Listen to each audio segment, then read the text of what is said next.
Subscribe to this channel or follow me and never miss another episode of the Mindset Playground. Also, I can't wait to see you on the playground at Facebook, Instagram, TikTok, and LinkedIn. Recording in progress. Hey everyone, welcome to the Mindset Playground. We're going to get your daily dose of positivity. And I'm your host, LouAnne Hunt. And let me ask you this question. Have you ever noticed that when something's bothering you or you feel stuck about something, how it shows up somewhere before you even have words to describe it? Well, my guest today is going to tell us why that happens. Now, she's a massage therapist, but listen, she is not just any massage therapist. She has an incredible gift to kind of intertwine the mind, body, and spirit. And I can't wait for you to hear from her today. So, welcome to the stage, Coach Julie. How are you doing today? I'm great. How are you? I'm good, thank you. I'm so excited to host you on the Mindset Playground. And thank you so much for coming to us all the way from beautiful Hawaii. Yes, I happen to be on a little bit of a working vacation at the moment. So I'm happy. I'm grateful that you invited me to join you, and I'm glad that it worked out. Well, you got to tell us why you're in Hawaii, which is absolutely amazing. So tell us why you're there. Well, I'm house sitting for some friends who live here. And right now you can hear the lawnmower in the background. I hope you do not hear that. The timing was just perfect for them, wasn't it? That's So, okay. No. so And we I'm don't doing mind. that. We don't Yeah, mind listening to Hawaiian lawnmower. That's that's okay. right. Just imagine that lush greenery outside. Absolutely. And I'm taking some time for myself to reset and regroup and make my plans for this coming year with regard to my business. So Well, it's a that's good wonderful. time to do that away from home and away from distractions. Wow, that's great. So let's go back to a time when you were much younger. What was it like? Where did you grow up and what was it like growing up? Hmm. I grew up in the Mission Valley in Montana, and it's in Northwest Montana. It's very beautiful, mountain ranges, snow, beautiful clear lakes, fed by glacier water. But it was small town and all the things that come with that. And I always wanted to live somewhere else and experience seeing the world. So I left home, not in an unhappy way. It was a great place to grow up. It was safe and secure and lovely. And I had a wonderful family. And then I went to Seattle, where I ended up going to massage school. And I met my best friends there. And from there, I did use that work of massage therapy to allow me to travel until I ended up meeting my husband when I moved back to Seattle for a while. He was in the Air Force or just starting his journey into the Air Force. So together we traveled a little bit more, paid for by the Department of Defense and all that comes with that. And he retired after 15 years, and we now live in Texas, where he's working as a corporate pilot. Wow, that's an exciting life. That's good for you. And I know that you're very much into mindset and the holistic aspect of it. Did you learn this through school or was this always kind of ingrained in you? Um, I understood some things, or I surmised, I guessed at some things as I was growing up, and then as I have gone through life, these things have been confirmed to me in different ways.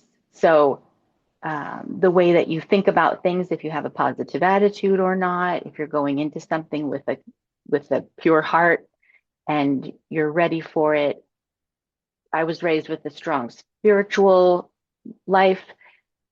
So that came naturally to me, that connection, spiritual and action, right? Like, what are your belief systems and how do you apply that to daily life? How are you serving others? How are you receiving, hopefully graciously?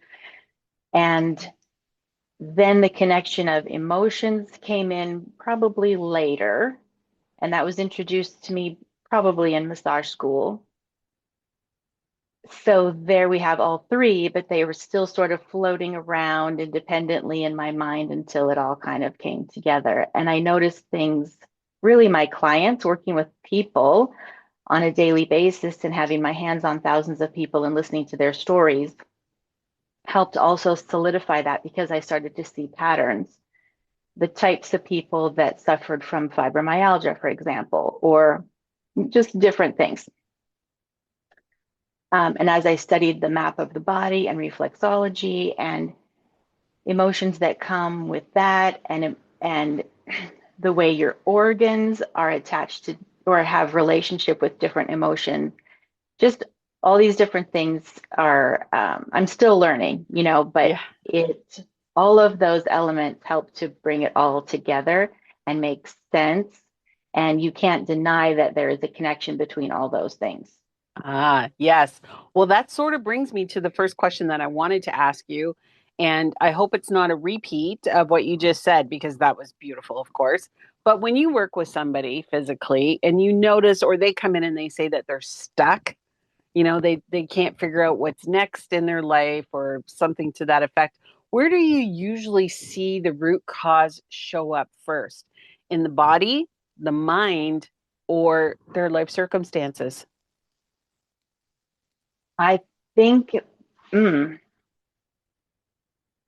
I suppose it's not always this way, but life circumstances can be a result of the way, excuse me, you're thinking about something, your mindset, or you find yourself in a life circumstance, then you take on an emotion about it, a reaction, and then that lands in your body. And whether then it's up to you to notice that and decide whether you're going to allow it to stay in your body or not. And most people are disconnected. I don't want to say most people, but I find that that's true in my clients. Most people don't understand how connected we are and how the, the attitudes that we have, whether we have gratitude, that's a very powerful emotion that's healthy actually for us. So just to take that on is wonderful and so life-giving for the cells in our body. But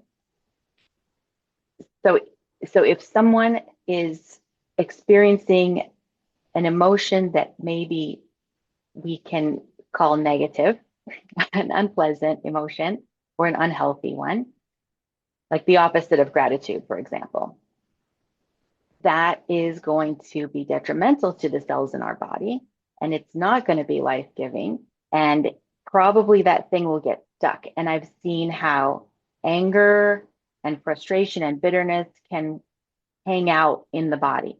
I think sometimes it hangs out in the place that had trauma, like if you have a car accident, that's a very specific thing. And what were you feeling at the time of the accident? And did you get whiplash, for example? Okay, so were you angry, frustrated, scared? Maybe that emotion is stuck in that place of injury, but it could be more chronic, more subtle than that, than just a quick acute injury. It could be something that's lingering. People hold all kinds of emotions in their stomach area, in their gut, in their belly. Some people, it's very common for people to have discomfort in their neck and shoulder area, hips, knees, and all of those mean something.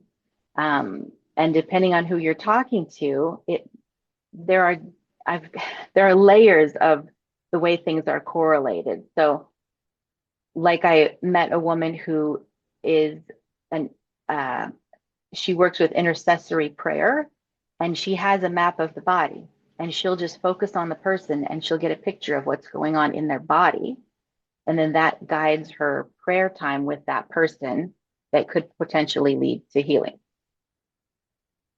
Do you That run was a across weird. Oh, I'm sorry. No, that was a great answer. Do you run across a lot of people when you start talking to them about this stuff, even when they are your clients? Do you run into a lot of people who kind of look at you and think, "Oh, this is woo woo"? Yes. And I would have said the same at the beginning of, before I experienced it for myself and witnessed it and like felt it inside my body. Something happened to me, I don't know, 15 years ago that was like a shock and a disappointment. And I knew that I did not want to let that become bitterness inside me. So I went straight away to my good friend who practices Tibetan medicine. And I said, I don't want this to reside here. Can you help me work through it now before it settles in and makes me stuck, as to use the word that we're talking about today? Um, I don't want it to get stuck in my body. And so that was a helpful tool. Glad I thought to go to her at that time. No, So that's that's one wonderful. way to address it. But yes, people do. I tend to be very careful with my words, and I'm not a talk therapist. That's outside my scope of practice. So I have to work on the body, and I can make suggestions. I can ask them questions that will get them to think about, well, what's going on? Every time I work on your knee, you talk about your brother-in-law, or, I mean, that's Yeah, not I an know you're. exact example, but Yeah, so I know what you mean. sometimes things come up with body work that can be helpful. And sometimes all it takes is for someone to be able to tell their story. I learned that from a teacher also, is the telling of your story can be a release for your emotions, which is then healing for your body. So here's a question. Um, right now, I'm going through a lot of my guests are talking about pivoting, like turning now what into right now. That's my big slogan. But, I'm going to put it on a billboard, I swear, or I'm going to put it on a picket sign. How's that? And I'm going to walk around and say, turn your now what into right now. That's my Mhm. slogan. So, anyway, the question that I have that goes with that is, can you help somebody on the other end of it? Like something doesn't have to happen first, but say, for example, something does happen with me. I lose my job, or I retire, or I become an empty nester. And now I'm not sure which way to go. Can I come to you, and does what you do help me with clarity? Yes. And I would say that in that realm, it's less about my work as a body worker and more about my work as an Oola coach. And Oh, so now we're going to do a little plug for Oola. The Oola guys wrote this book called Oola: Find Balance in an Unbalanced World. They created a bunch of programs and products to go along with this as the years have gone on. But I became an Oola coach during that lovely time of COVID lockdown when all we could do was maybe further our education in one way or another. And I had already read the book and applied it to my life.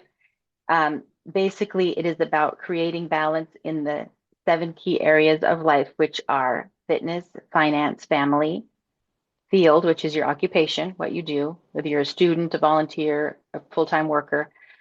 Faith, they don't tell you what to believe, they just encourage you to believe something larger than yourself. Friends and fun. So those 7 F's should compile, like everything that you're doing during the day will fall into one of those categories, or how you're spending your time. So we help people identify where they are and help them find balance in those areas. So the pivoting can happen when you're taking a clear look at what you're not satisfied with in your life at the moment, perhaps something that's stuck, right? This yeah. feeling of being stuck in your daily journey, not feeling like you're progressing, not getting better. Maybe you're still yelling at your kids. Maybe you still haven't gone on that dream vacation, whatever it might be. We can help you identify that and move forward with grace, purpose, balance, growth, all those good words. Oh, that's great. No, that's wonderful that there are people out there that can help, because a lot of people just feel they just don't know which way to turn. And so it is important for people like you. And I was going to get to the Oola, because it does sound so intriguing, it sounds to me like it's similar to the Wheel of Life, Yeah. because I deal with the Wheel of Life a lot, and Hmm. how everybody needs to set goals within the Wheel of Life, Hmm. and not just set goals, but to just kind of check in and try to figure out where they are at the moment. So that's so important. So that's great that you do that work as well. Now that leads me to your beautiful journal. Now, I don't have a copy of it myself yet, but I would love to hear what made you decide to come up with the season of growth journal. First of all, I love the title. So let's talk about that. Yeah, the title Season of Growth is because we on purpose made it a 90-day journal. So you have 90 full pages left and right, to work through a season of your life. Maybe you want to heal yourself from something, feel better, get unstuck. Maybe you just simply want to take it through the calendar year and start January 1 and end at the begin, end of March. So it's 3 months, 90 days. And the left page is blank so that you can be as creative as you want to, or make your lists, or be colorful, or write a poem, whatever it is that you like to do with your creativity. And the reason that page is on the left is because your left eye sees it, which corresponds with your right brain, which is your creative side.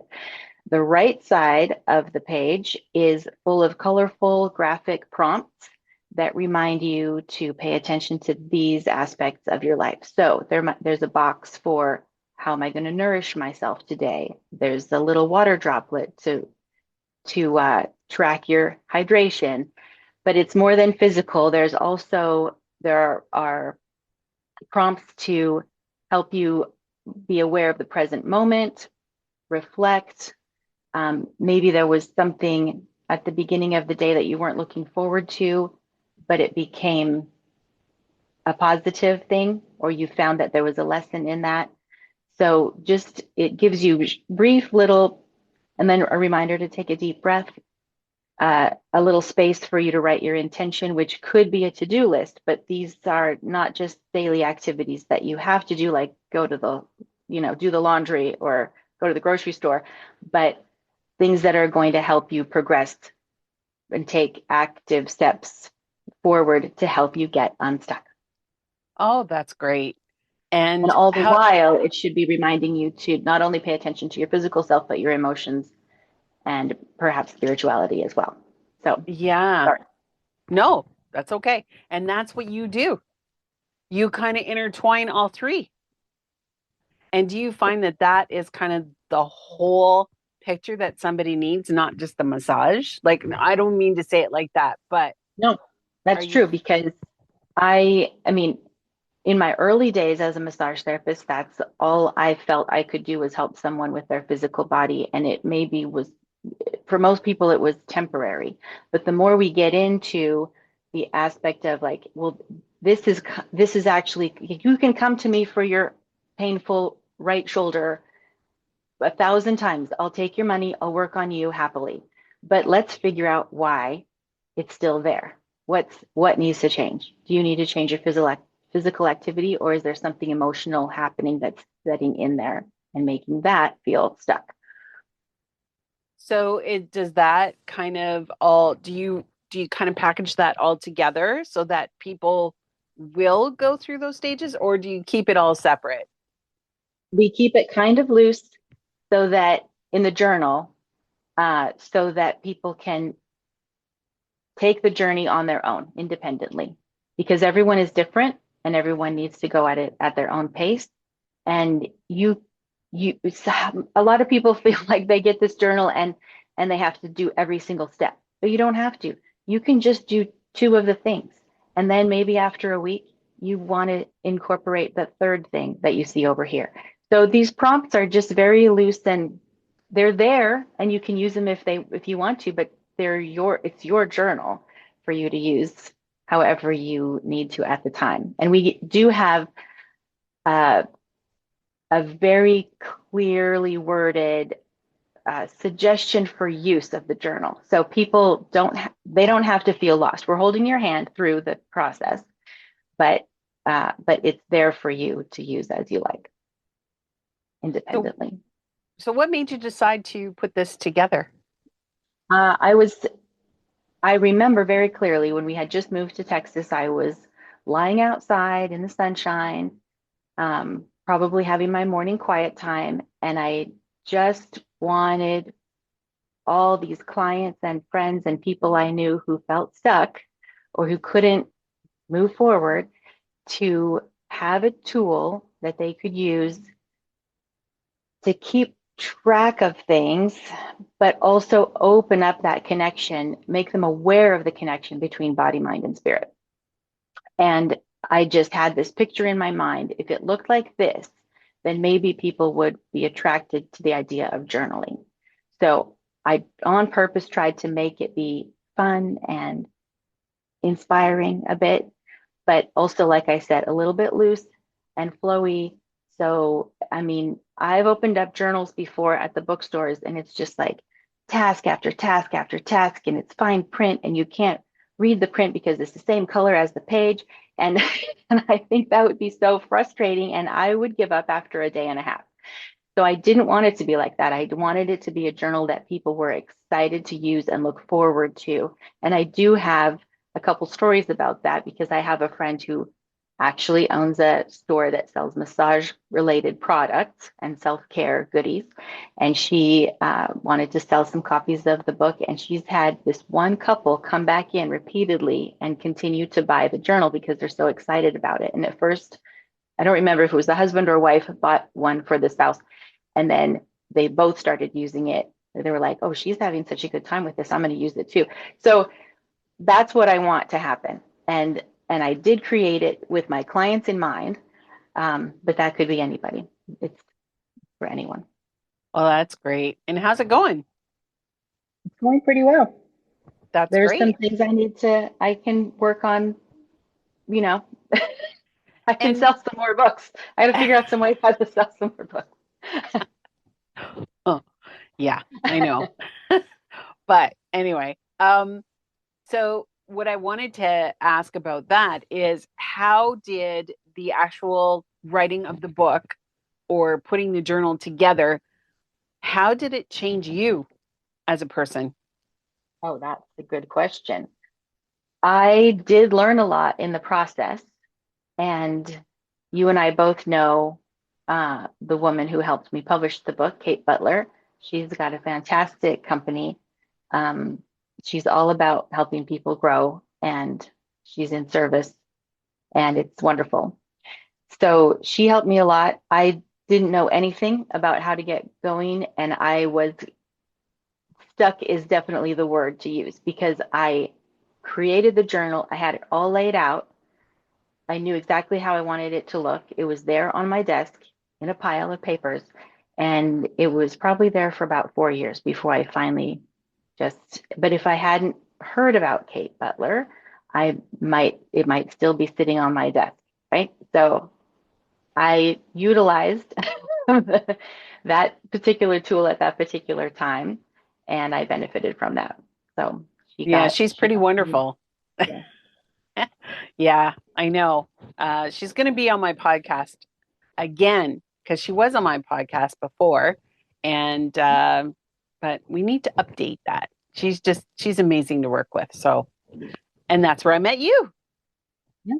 So it's amazing how people come into your life. This is how I see it. People come into your life when you're ready for a reason. We might not be sure why, but something will come of it and then it'll all make sense. Yeah. And I know that's woo woo, and that's okay. That's what the mindset playground is all about, is being woo woo. And I love that. It's kind of And fun. I love having fun with it. So there we go. But anyway, so do you think so many people set healthy boundaries, of course. Why do you think so many high achievers struggle with this? It's one gentle first step that someone can take today. What do you think they could do, these high achievers? I think high achievers want to get it all done and do it all. And there's not space in our lives for all of those things. So I like that somebody said it. If the answer is not hell yes, then it's no.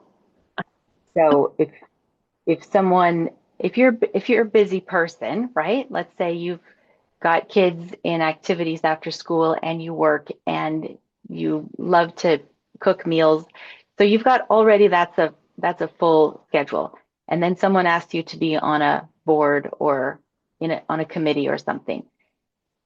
Is that going to align with your goals that you want for yourself and your family and maybe your work life too? How would that impact you? Or have you already taken on too much? Do you have to shed something in order to find balance again? So I think those high achievers have a hard time saying no because they want to believe that they can do it all. And it's some people can really do it and are amazingly successful, but most of us have limitations. And then what happens if we get stressed? Now we're back to yelling at our kids or not having time, not being as, you want to give everything 100%, but now all of a sudden you find yourself giving only 40% to this task. Oh, it's good enough. I'll leave it at that. Hopefully my boss won't notice that, whatever. So I think that in that way, setting boundaries is very important. Yeah, that's so true. And I have to agree with you there. And I don't know if I'm a high achiever, but I definitely I'm always worried about the wheels turning and they just never turn off for me. They're just No. always turning about something and nothing's good enough. I just go and go and And then go. part of that is actually stopping, like you said, take a moment, pause, evaluate, reflect what is working in my life and what isn't. And a lot of people just don't take that moment to stop and think about it. They're just on the hamster wheel and they don't have time to sit back and think about it. Even they might go on vacation. Vacation still might be stressful for them. They're trying to wrangle the kids. Maybe they got a VRBO, they have to go grocery shopping. I mean, Yeah. it's not necessarily a time for reflection. So you have to give yourself, you have to. Uh, that's like saying I should. I don't like that. But it's important to take time, whether it's a little bit of time every day, maybe it's 5 minutes in the morning while you're journaling, or maybe it's set aside time once a week for that time to just reflect and evaluate and how are things going. And that's what I like about the Oola work. I can easily categorize things like how's my family life, how are my friendships. Oh, I kind of let that drop this week. I better pick that back up again. And it's not about doing 100% in every area every day, but it's about long-term overall balance. Right. Wow. That's important. That's so important.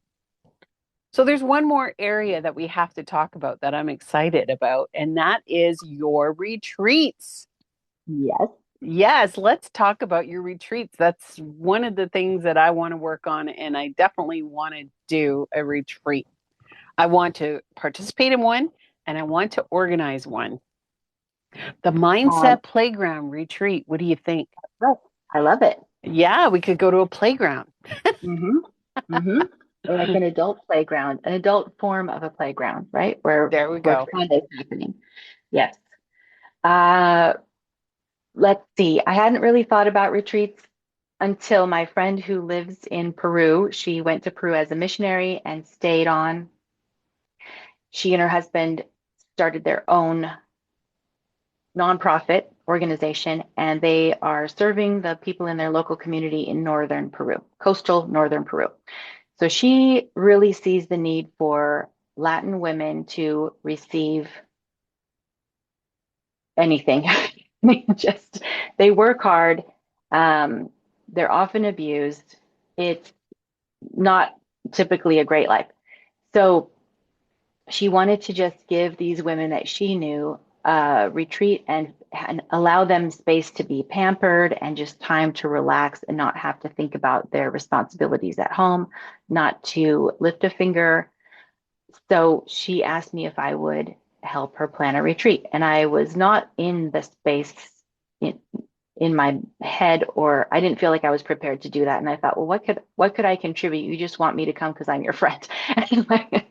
So then years passed and I received training uh, in like trauma informed care. And also, I worked with two different groups of people who planned retreats. And all of a sudden, I found myself facilitating retreats.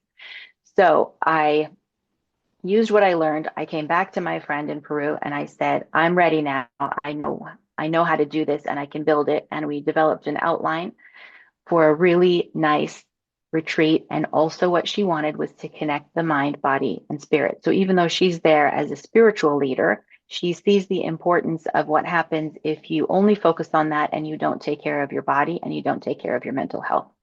So, she wanted it all wrapped up together. And I was ready at that time to help her do that. So, our first retreat in Peru took place in 2016, and we've done it every year since then except for COVID. 2 years during COVID, we did not do it. Uh, and and she's incorporated these things into her other retreats or weekends that she hosts groups who come. So she'll kind of take pieces of the retreat that we established. But it's been a great gift to these women to receive. They get gifts every day. They learn little things like breathing techniques. We do yoga, movement, stretching, talk about the importance of that, help them open up their bodies. Silly things happen. Like one woman came and said, "My doctor said I can't use my shoulder anymore after the surgery. I have to just not use it." So by the end of the week, she found that she could do all these yoga moves and she was moving her shoulder and she could raise her arm again. And she hadn't done it because she hadn't tried, because she had just believed that the doctor said, you can't do it anymore. Don't do it. So also, in that way, helping them to manage, be their own advocate and manage their bodies themselves and take ownership and care for themselves and see that caring for yourself is not selfish. It's a gift. It's a responsibility we have. If we care for ourselves, we're going to do better for others. We all know this, right? But sometimes these elementary things don't always hit home to some people. So these retreats have been really great. And this past fall, we offered for the first time a retreat in Peru for American women, and that went very well. So now we're ready to continue that and maybe take our retreats to other countries as well. Wow, that's exciting. Well, that's great. And what do you get out of planning these retreats? Is it good for you as well? It takes a lot of energy. And let's see, my sister also became a massage therapist. So when that happened, she and I decided to swap years. So we alternate. And I'm not in Peru every year anymore, and neither is she. So one of us will go.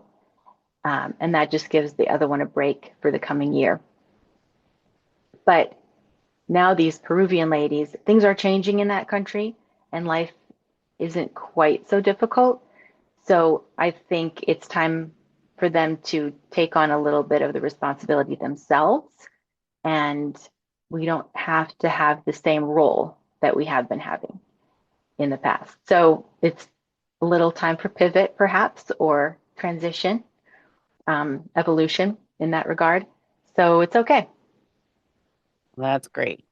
That's a great thing because life is all about pivoting and transitioning, Mm-hmm. and you got to Mm-hmm. be able to do it Yeah. because, man, you don't want to just stay in one spot and say, now what? There Exactly. comes my Exactly. slogan again. Yes. What now? What Yes. now instead? Now what? Exactly. Now what into right Mm-hmm. now? Mm-hmm. So, if someone's listening and they're feeling a little overwhelmed or out of balance, what's the one small shift that you could give them to move closer to maybe alignment? Hmm. I think it is taking time to evaluate and assess where you are. What is the thing that you're not happy with? And do you have to live with that? Are circumstances so out of your control that you have no choice, or can you Can you quit the job that's causing you all this strife? Can you fix your car that's driving you crazy? Whatever it is, what can you do to just, it could start with a small step like that, like repair your car so that you can actually get to your job. Yeah, Prioritize, yeah, identify, prioritize, and then take action. that's great. So before we end this conversation, which has been amazing, by the way, I always ask my guests for three golden nuggets to leave the audience Mm. with. I don't know if you took a sneak peek on my Mindset Playground shows, but I Mhm. always ask at the end for three golden nuggets. So, Three golden nuggets. I feel like I'm going to be repetitive here. Take a minute each day to just breathe and be grateful, even out loud. Be grateful for one thing. That will change your mindset. Or express love. If you're having a hard time finding something to be grateful for, express love towards someone or something. Um, mm, yeah, prioritize and really just take care of yourself. Know that you are important and your body, mind, and spirit are connected. And what you do that's good for one will also be good for the other parts of yourself. oh, that's great. Those are some good three golden nuggets, that's for sure. I have enjoyed our conversation so much, Julie, and I am looking forward to chatting with you again soon because I'm sure we're going to be working on some projects together in the near future. So And I look forward to that. And I look forward to talking to you about those projects. So thank you so much for having me. thank you for coming out.